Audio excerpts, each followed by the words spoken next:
Welcome to the Future of Identity podcast, where we talk to the people building the IDtech products of tomorrow. I'm Riley Hughes, co-founder of Trinsic, and we build infrastructure for launching awesome identity products. In this episode, I chat with Carlos Korten, co-founder and chief product officer of Bindle Systems. Bindle built one of the largest private sector deployments of decentralized identity that I'm aware of in the United States. And Carlos shares tons of stories from the trenches of getting hundreds of thousands of consumers on board.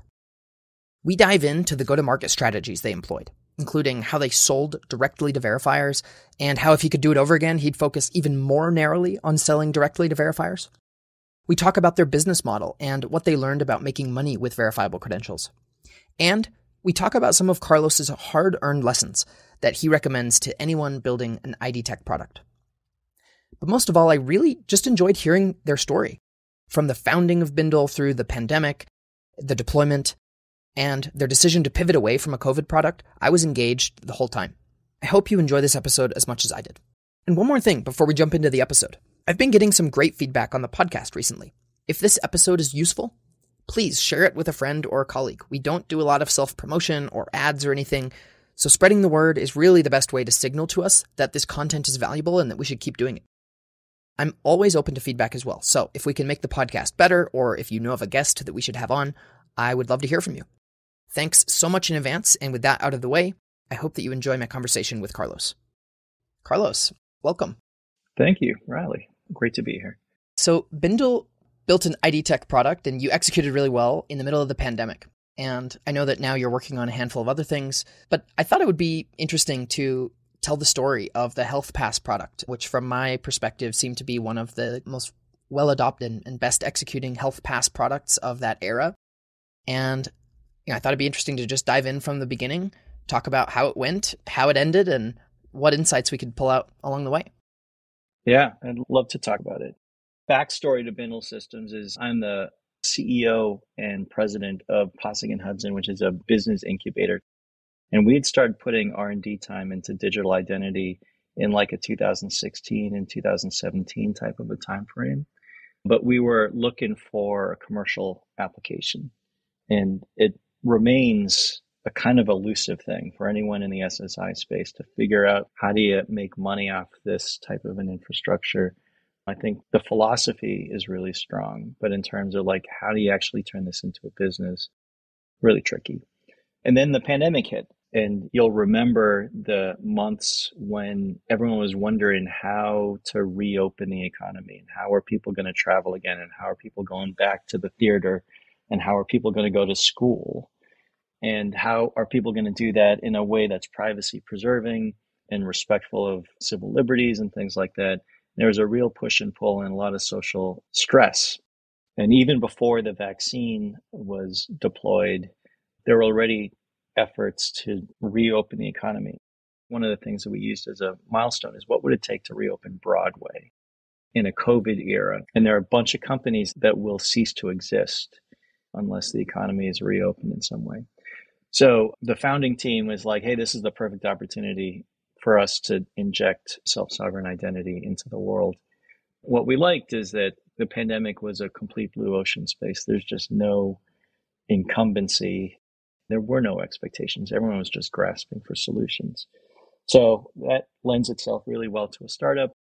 We recruited a CEO from Samsung Global Ventures, and then we had co-founders from Amex and from Time Warner. And we used the know-how that we had put into identity from Possig & Hudson, and then put that into our version 1 of our COVID product.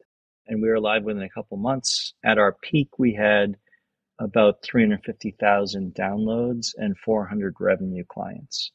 We congratulate ourselves that, hey, this is the biggest SSI deployment, privately held deployment in the US.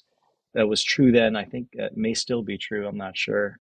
And it wasn't until Omicron, when the virus took a less lethal turn, and then the government in the US started rolling back a lot of the restrictions on entering public spaces and things like that. The product just didn't have a purpose anymore. What was the product? You said you had 350,000 downloads. I'm assuming that refers to end users who've downloaded a wallet app of some sorts. What did that journey look like for a user? The way that would work is, let's take Chicago Symphony as an example. They were in the market for a COVID solution so that they could invite their customers to re-enter a public space and feel safe. So it was very much about the perception of safety and feeling like they're being socially responsible. The way that would work is we would run co-branding with Chicago Symphony and do awareness campaigns. So like, congratulations on your tickets to the Chicago Symphony, and just realize that Chicago Symphony uses Bindle technology as its COVID solution. And here's what you need to do. You need to download the app, and then you need to make some self-attestations about your infection, how you feel, your state of vaccination. And some of that was self-attested, and then some of it was verified credentials issued by medical facilities that were doing vaccinations. We were actually dealing with vaccine manufacturers themselves and receiving verified credentials from the manufacturers. So the credentials could come from different places. And then we left it to the client, in this case, Chicago Symphony, to decide, will they accept a self-attestation that someone was vaccinated, or do they need something issued by CVS or issued by a medical center or a clinic? That was kind of our base product. We had struck commercial agreements with testing facilities or companies that could do on-site testing. And so you could actually get on-site tested and then receive a verified credential from the on-site test. And then that would actually go into your wallet, and then it would show up kind of magically in your mobile app. You're like, oh, here's my credential.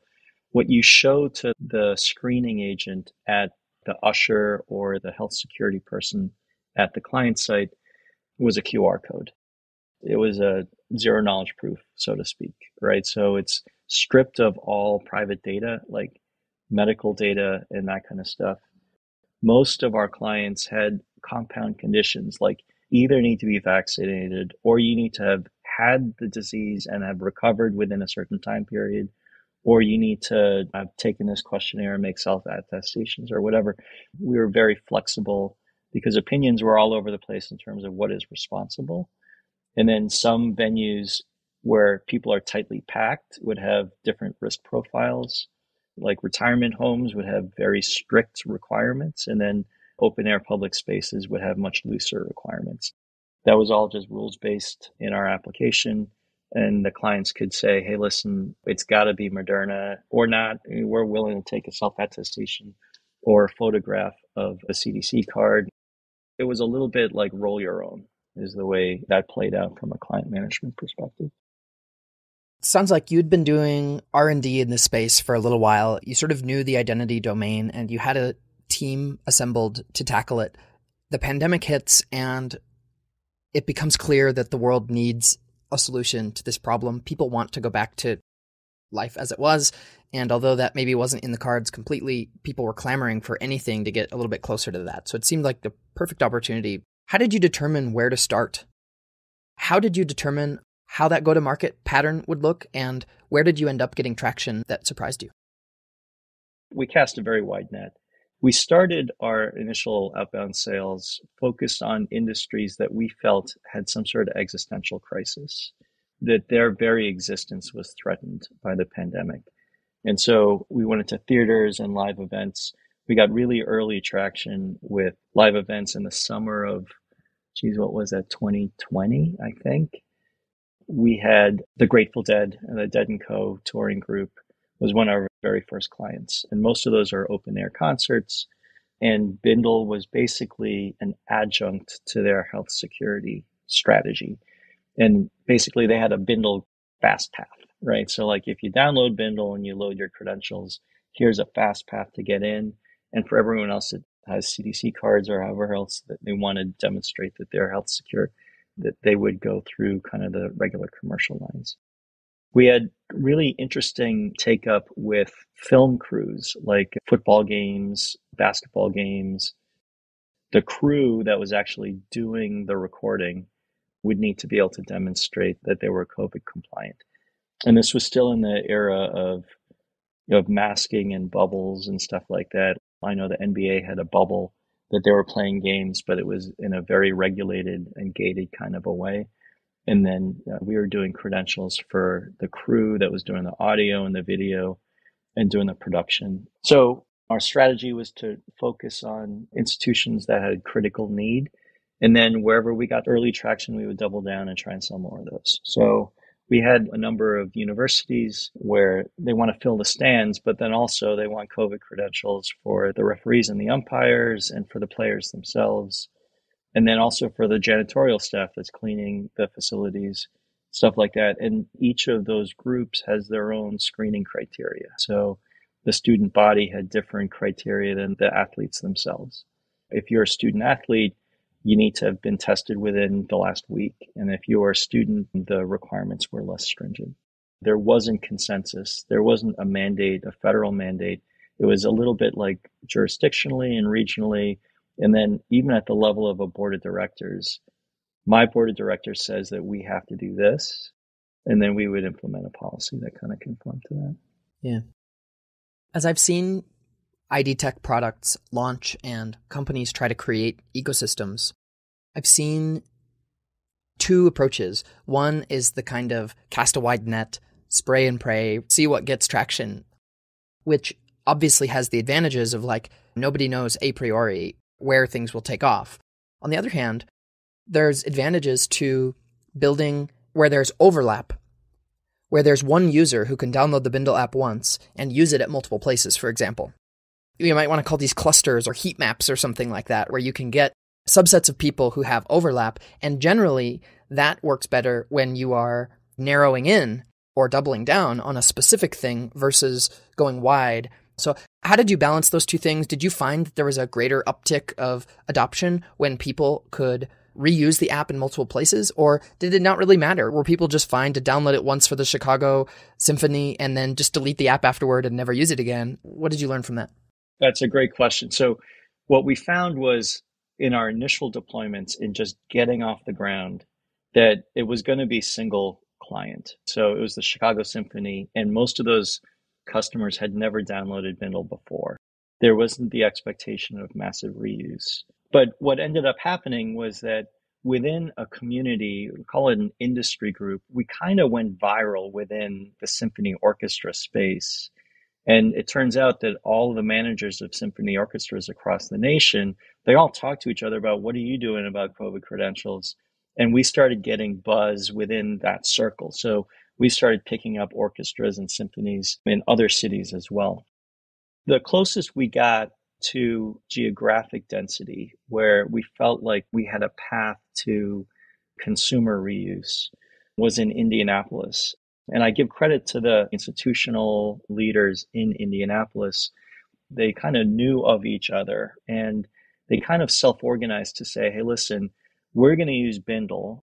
And this is like their artistic institutions like museums and then also sports teams and things like that. And they started self-organizing to say, hey, listen, this works even better if we all agree to use the same platform, the same technology. And so we started hosting a couple of informational sessions about Bindle technology with a cross-section of business and institutional leaders from Indianapolis. And there was something that was building there. And it never quite came to fruition because after Omicron, everything kind of died down and people found other solutions. But I think if the pandemic had persisted or become more lethal, I think that we would have seen something early on in cities like Indianapolis, maybe in Chicago and DC as well. We were getting interesting kind of buzz and traction. And that would have been the first place where I felt like we'd gone from client engagement to geographic density, which is more of a network effect. But in the time that we were operating, we hadn't quite gotten to a place where we were seeing the type of reuse that you would want to see out of a persistent and sticky network. It sounds like you're saying that that group in Indianapolis came together almost of their own volition. Is that right? Or did you do something intentionally to bring that group together? And did you try to foster it with events or some other kind of marketing? We didn't market it. They were bringing it to us. And so in biz dev and sales, we were just having high quality conversations with people who are decision makers. And it was open and transparent. and very serious conversations about what's it going to take and how do we get over adoption concerns and things like that. Our clients were bringing as much innovation to the conversation as we were. And I give our partnership and sales team a lot of credit for cultivating a context and like-minded partnerships to foster that kind of dialogue. And I would say if Indianapolis had taken off, then I think we are seeing the makings of that in San Diego, in DC, and some of the university towns where we were adopted by the university. We were internally thinking about, hey, listen, now that we have Dartmouth on tap and the Dartmouth student body is going to be carrying our technology around, why don't we go do sales in and around the Dartmouth area and maybe onboard clients that way? When you're talking about individuals downloading the application, a lot of times with the intention of using it at one place and not necessarily reusing it in a lot of places, it almost sounds like there doesn't really exist a super strong chicken and egg problem like exists in other places. It sounds like you were able to sell to a relying party or a verifier a solution that solved their need. You offered a solution for the other sides of the network, but that you were able to sell directly to the verifier. Is that the case, or is the chicken and egg problem more than meets the eye in this case? We turned our back on a couple of vectors, like return to work, where employer has different needs. We actually said, we're going to focus on these open venues, and we're going to focus on theaters, and we're going to focus on basketball games and that type of thing. So we picked our space and then just realized that, hey, listen, it'll be enough for a consumer to download the app just to get into the Grateful Dead show as a one-off. And if we get them a second time, that would be nice, but that wasn't really our strategy. But internally, we talk about flip the switch, right? Which is like, hey, if you sign enough of these one-offs, then at some point you can flip the switch and then talk directly to the customer because they've got a relationship with so many Bindle clients that now we can talk to them as Bindle as opposed to talking to them as the Chicago Symphony. And I think if we had played it out, I think that's the way things would have emerged, is that people would have become familiar with Bindle technology through the Chicago Symphony or through the White House Correspondents' Dinner and some of these events that we managed, and then maybe be pleasantly surprised when the professional conference that they're attending actually is using Bindle. And they're like, oh, I already have that app installed and it already has credentials in it. You know, selling Bindle was just too hard to start as the persistent brand. I had mentioned we had a whole Broadway strategy, which was like, hey, let's get the hotels and the theaters and the bars and the restaurants and get geographic density and try and sell Bindle into the entire community. And we just found that was actually a very heavy lift. From outside, it was hard to build that type of community adoption. Where we were seeing it happen, like the Indianapolis example that I was sharing, it was coming from them as much as it was coming from us. To a certain extent, founders or product leaders can sort of will their products into existence. But I think that a lot of times we make the mistake of looking at something too like top down and thinking, oh, we need to have this ecosystem exist. And that ecosystem will have all these players, the hotels, the bars, the whatever. And then we try to go top down and almost design the ecosystem we think needs to exist, as opposed to solving a problem for a customer first and then watching the emergent ecosystem that emerges from that. And it seems like that was the more successful strategy for you. I think that's exactly right. My own tendency is to jump to the end state. It's like, what does it look like at maturity? And that's easy to get excited about because where you have ubiquity on all sides, the value story is really clear. But we had to peel it back to the first iteration where you've got no adoption on any side. Like, what is the one bit of viable commercial opportunity? And we found that, and then we were starting to parse into like, how do you go from individual sales to this type of community sales? I think that would have worked. I think if the pandemic had continued, that we would have started to see community-wide adoption of the tech. And using the Singleton experiences as evidence, as proof to say, hey, Chicago Symphony's been using us for months, and this will work more generally for museums and for art studios and other things in that community. We had really interesting traction in the art community. And again, I attribute it to the whispering campaigns that those communities have amongst themselves. Once we penetrated into an industry vertical, then the industry kind of discovered us, and then we were getting inbounds from those commercial players. So I think when we do it again, we keep looking at the model where we win clients and then they drag along their customer base. And then we convert individual clients into clusters that then give us community leverage and then flip that into, consumer penetration. There's a lot of ways that different people try to measure product market fit, which is what every business needs to get its product up off the ground. Some have these quantitative measures and others have these surveys that try to get at it. And I heard one person say, you know what, the only thing that really matters is it spreading by word of mouth? If you have something that people really love, it will spread by word of mouth. I find it interesting, Carlos, that we are talking a lot about the verifiers. When I'm thinking back to the pandemic, I remember people talking about just go out and get access to the state vaccine database, or just go work with Quest or the hospitals or the testing facilities and go get your penetration via that way, right? Because the consumer is getting a test, they're getting a vaccine, they're getting whatever. And if you could just give them a credential alongside it, wouldn't that be great? I mean, correct me if I'm wrong. It doesn't sound like that was your strategy. We tried going to the issuers initially and talked to a bunch of them, including some of the clinics that were doing mass vaccinations and stuff like that, and even some of the state and federal agencies that were doing it. One point of observation is the vaccine data nationally is fractured and very difficult to get. And there wasn't a really clean data signal on vaccinations. We were not the only company that was trying to get that data signal. And we just didn't have the time to wait for that infrastructure to fall into place. So we started going into more private channels to try and find issuer signals, even to the level of the private individual. So the nurse practitioner who performed the vaccination, if we could get an attestation from that individual that they just vaccinated someone and then use that, like we were going down those channels. It turns out some data signals we just couldn't get. Others, it was kind of contingent on, hey, could we create some sort of economic incentive for them to participate?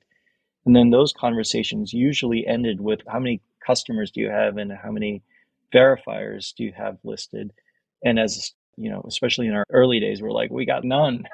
And then some of these were regional health medical clinic type institutions. And they're like, well, what's your density in the New Jersey area? And what's your density in the Southern California area? We just couldn't demonstrate density. So they would kind of lose interest because there was a non-zero tech lift for them to start issuing these credentials. And then in the end, it turns out that the verifiers didn't really need to get all the way back to the system of record. The paper competition that we were up against was just show your CDC card. So that was the baseline, which is like, if you have a CDC card and you've been vaccinated, just show the card. The bouncers don't even really read the content. They just glance at it. And so the sophistication of the next best alternative was really low. And so we're competing with paper, and paper is super convenient, easy to forge, but the verifiers are kind of okay with that. So in the end, we spend less time getting right to the source of the best optimal verified credential issuer. And then we started relying more on private attestations as a verified credential, which is like, I assert that I've been vaccinated, or I assert that I've recovered from this disease, and this is the date of my recovery. And most of our clients at the time were comfortable or satisfied with those types of assertions. For the ones that weren't, they would usually try and do some sort of closed loop vaccination or testing regime. So where they would be their own issuers of credentials. You'd have to be tested on site. They would issue the credential and then they would scan the credential or a derivative of the credential. So do you think you would do anything differently if you could go back with the knowledge that you have now about the go-to-market? Would you just completely ignore the issuance side? Or do you think that you would do some other things on the verifier side to build more density so that you could convince the issuance side? Would you bring some other arguments to bear to try to move that forward? Or do you think that it really just played out the way that it was destined to, and that it wouldn't have really gone differently if you could do it over again 10 times? I think we spent too much time chasing the issuer side. And I'm of the mindset that the uptake will come from the verifier side, and that we're being too pure about the systems of record and the source of these data signals. And that in initial iterations, you could do with much less assurance in data quality. I would spend much more time on the verifier side, and to the point where our product was trying to be a generic product for all COVID use cases. And we didn't want to over specify our product to any industry. If I had to do it again, I might build some of that customization to build the verifier adoption and get deeper into the specifics of some of those industries just to build scale, and then use the scale as evidence of adoption to go back to the issuer side to say, hey, by the way, now we got tens of thousands of clients in the following industries, and they all need COVID credentials and they want higher quality COVID data. So now we have an economic model with scale that could unlock the issuing side. I'm curious to dig in a little bit on the business model. I think that this is an area where there's not a lot of data out there. A lot of people don't share exactly how they charge or who they charge or why. And yet it's one of the most kind of important and undervalidated elements of the entire reusable ID space. So I'm curious, you mentioned you had 400 paying clients. How did you charge them? And how did they pay? To be fair, we kept changing our pricing model because at some points we thought we were overcharging or undercharging. Every time we lost a client on price or ostensibly on price, we're like, oh, we're charging too much. And then we would have a lot of soul searching in terms of, hey, do we want to suppress adoption for revenue? I think the honest answer is, I don't think we ever really nailed the economic model. We knew the verifiers were motivated to pay, and they almost at times seemed price insensitive, and that the issuers needed economic motive to participate.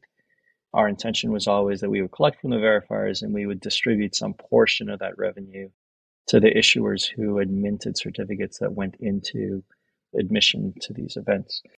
And still believe that that model is true. We never brought it to realization. So on the verifier side, we started with a pricing model that was too complicated, that was at too many tiers, and it was too variable. We should have gone to a little more of a fixed pricing model or something with very simple tiers, with a free price point, and then with volume that we could earn a margin, and then have something in the economics that we could incent the issuers to participate. But then we are trying to build scale, and any kind of revenue model is a blocker to scale. So we're like, hey, should just all just be free. And by the way, we're trying to do a solid for society and reopen the economy. Like, should we really be charging money for this? But if I were to do it again, I think that we would have a very expansive free segment. And then we would have like these premium products for enterprise scale adoption. Some of the enterprises were really price insensitive and they would have paid anything. And so we'd be fools to just give that away because we frankly needed the money. It might have been one of those things where like, hey, listen, we're not going to give you a pricing model. Please pay us what you think is fair. But I think we didn't have the courage to go to market with that type of a pricing. Yeah, well, that would take courage for sure. If you look across your 400 customers and you try to take roughly sort of composite average of a per verification, were venues paying 50 cents? Were they paying $2? Were they paying $10 to verify a user? It was like 30 cents, 50 cents, that kind of thing. We did a couple of private events that are more in the like wedding or birthday party kind of thing. And for those, the per scan model just didn't work. So we're like, hey, listen, we'll do your birthday party for $100. And mostly that pricing was just so that we wouldn't have to deal with prospects that weren't serious, because we would waste a lot of time in biz dev and partnerships with people that were just kind of doing explorations. That was a drain on our resources that we really couldn't afford. So the pricing was a little bit just to defend our sales staff. So do you think that you had unit economics such that if the pandemic had taken a different turn, or even if it just remained the same, but public opinion never shifted the way that it did, do you think you had unit economics that would have enabled you to become profitable and sustainable? Or would you have kind of changes on the horizon that you would have looked to make to be more sustainable there? Yeah, we would have changed the model. I don't think that our pricing model that we launched with would have been our destination pricing. We are testing into our launch pricing, so to speak. But I think that over time, we would have discovered the right model. And I think that we were too inexpensive for some, and we were leaving too much money on the table. And then for others, we were overcharging.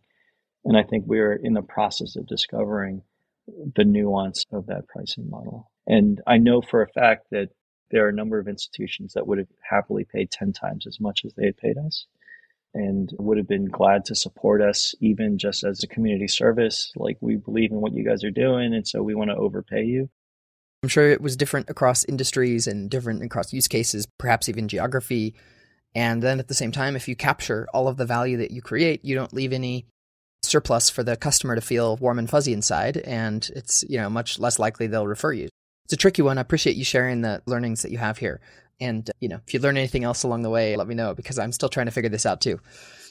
Curious, one other thing I wanted to touch on is I think that because of the cold start problem inherent here and the hard work that it takes for any individual company to build up an entire network or ecosystem on their own, we saw a lot of initiatives such as the COVID Credentials Initiative, the Good Health Pass, Common Pass, the Vaccine Credential Initiative, etc.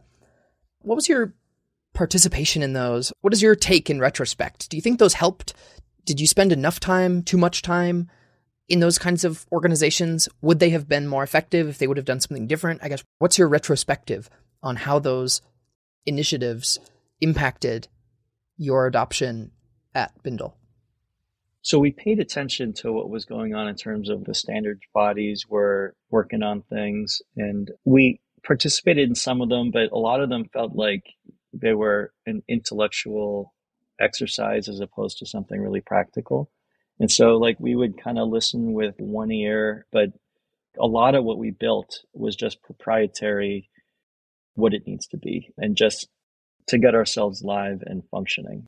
And what that meant was that we ended up with a stack that was off standards, and our verified credentials didn't look like the VC standard and stuff like that. And it was a little bit like, hey, we can't stop and wait for that stuff to resolve itself. And that was just a matter of being pragmatic and timely. I will say that when the vaccine credential standard came out and a bunch of states started adopting this vaccine standard, that was smart card.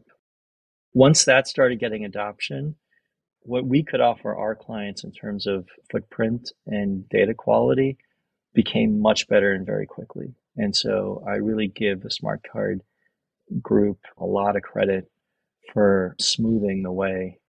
And that started to give us a global footprint too, right? Because there were institutions overseas that were adopting that same design pattern.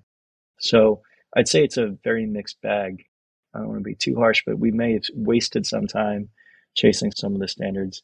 And then we probably disregarded standards that we probably should have been more attentive to.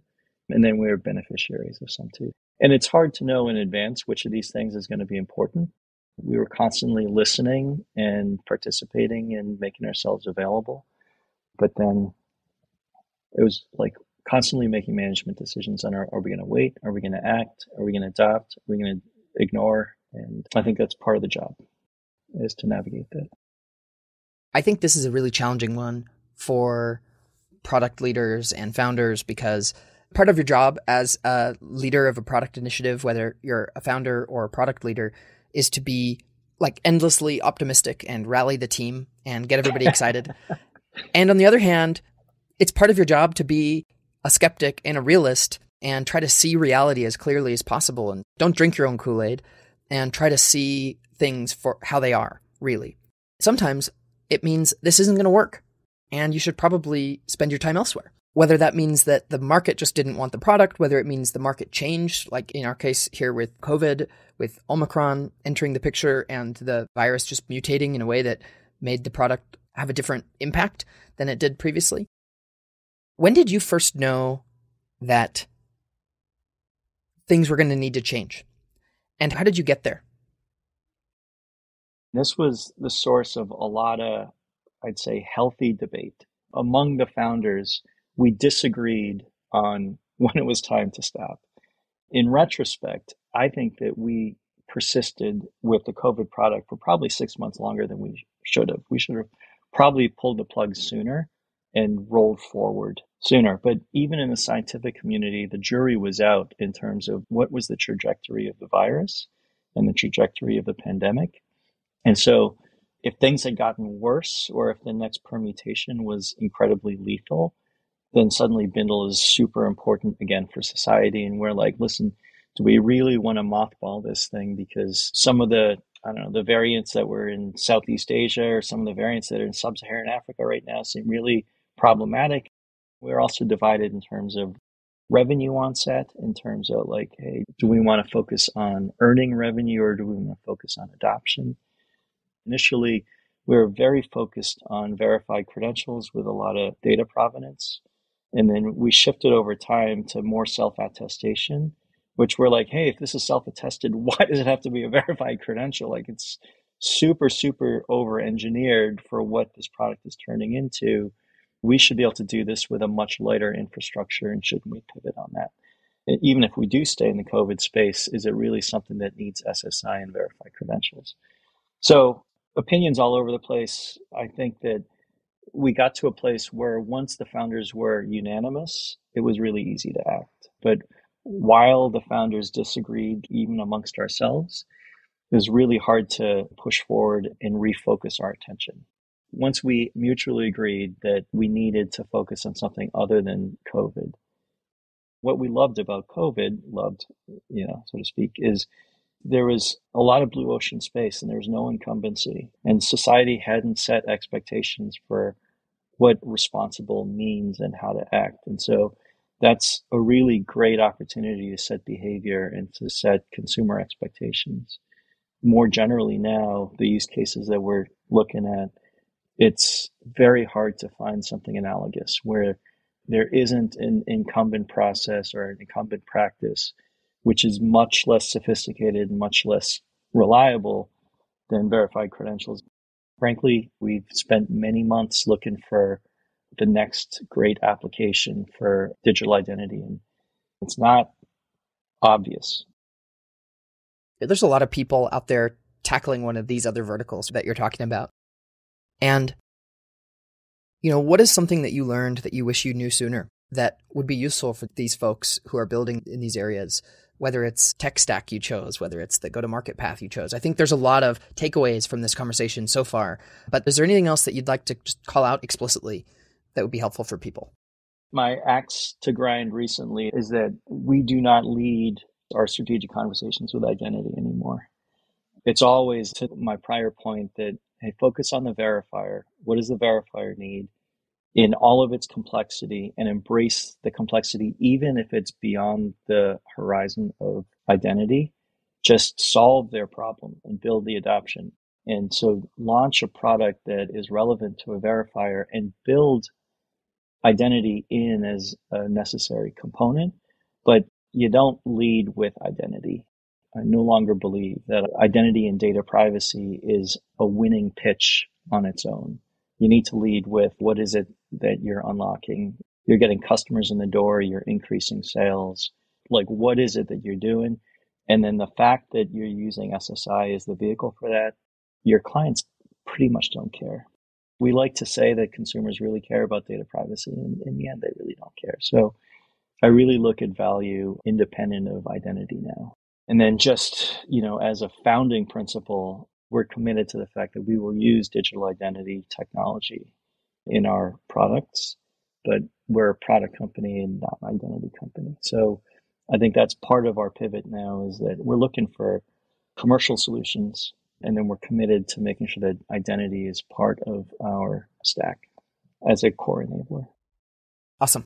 Well, those are really helpful.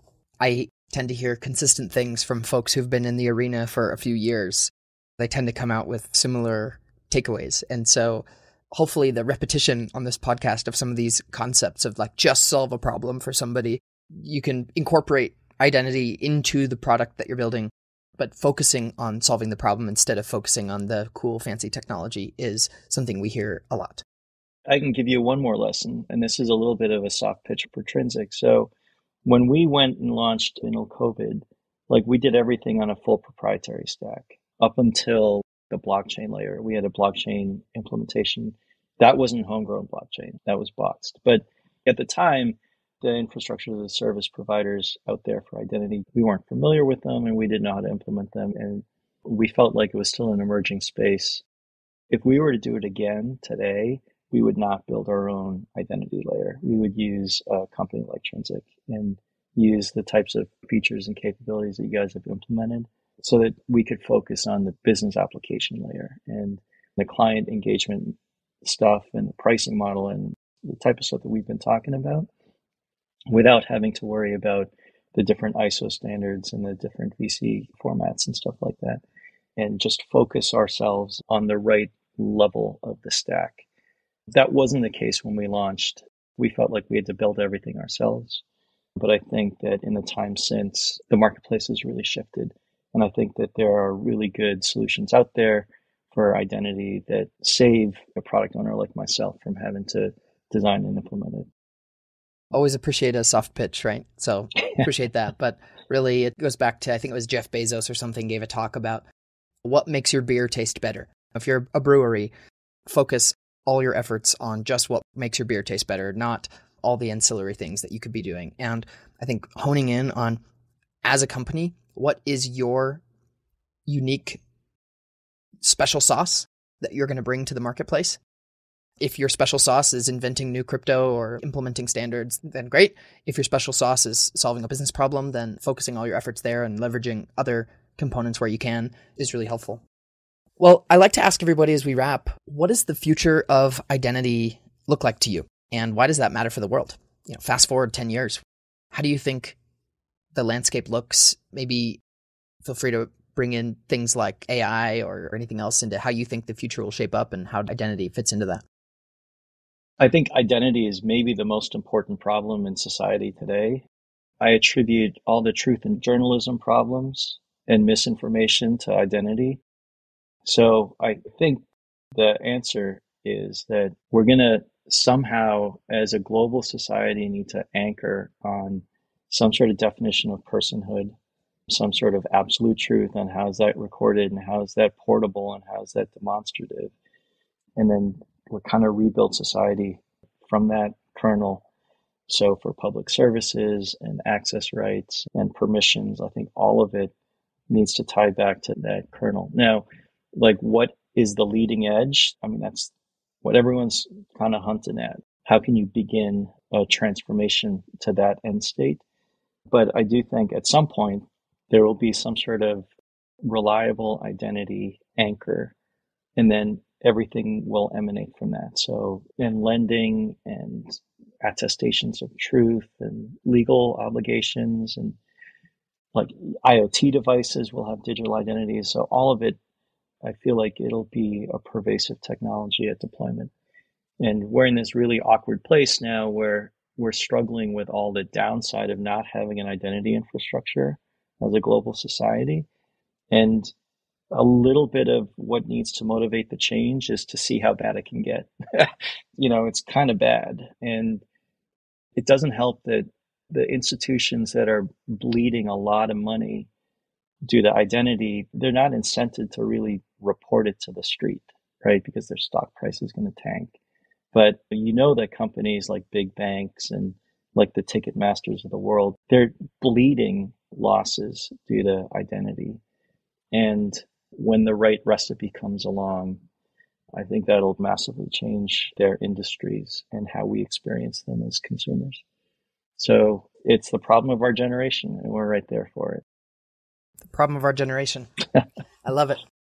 Yeah. Well, thanks a lot, Carlos. This has been a super duper insightful conversation, from just getting into the weeds with you about some of the details of the Health Pass stuff to the kind of a pep talk here at the end. So appreciate that. Is there anything, Carlos, that you want to plug? Anything that you're doing? If people want to work with you, where should they find you? We're pursuing this hunch that we want to do digital identities for AI bots and personal agents as our next vector. Again, appealing because there's a lot of blue ocean space there.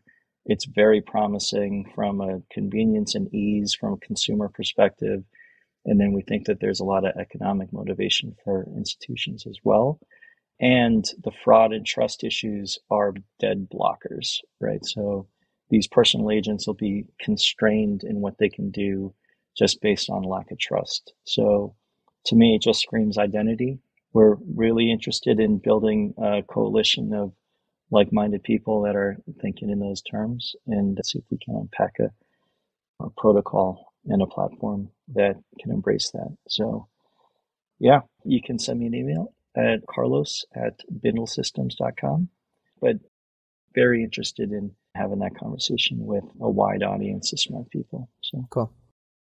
All right. Well, thanks a lot, Carlos. And thank you for listening. You can find us on YouTube, Apple, Spotify, and wherever else you listen to podcasts. Feel free to reach out on Twitter or X at Trinsic_ID and me at Riley P. Hughes, and visit Trinsic if you're interested in building the IDtech products of the future. Subscribe to get new episodes as they drop.